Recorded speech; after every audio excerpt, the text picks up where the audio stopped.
Elektr tarmog'i xo'jaligi obyektlarining muhofaza hududi haqida nimalarni bilamiz?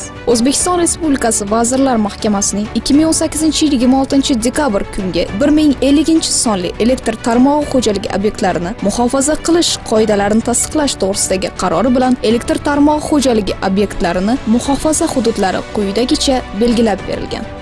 Elektr uzatish havo tarmoqlari bo'ylab chetdagi simlardan ularning og'magan holatda havo tarmoqlarining ikkala tomoni bo'ylab quyidagi masofagacha chegaralangan. Kuchlanishi 1 kilovatgacha bo'lgan havo tarmoqlari uchun 2 metr. Kuchlanishi 20 kilovatgacha bo'lgan havo tarmoqlari uchun 10 metr.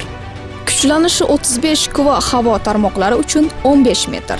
Kuchlanishi 110 kV havo tarmoqlari uchun 20 metr etib belgilangan. Demak, elektr uzatish tarmoqlari muhofaza hududida ostida har qanday qurilish qilish hamda baland o'suvchi daraxtlar ekish qat'iyan taqiqlanadi.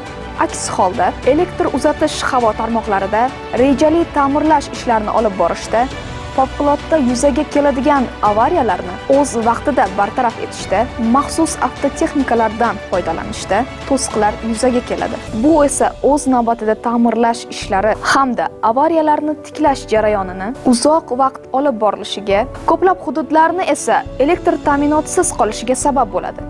Yuqorida aytib o'tilgan qoidalarga barchamiz qat'iyan amal qilishimiz shart.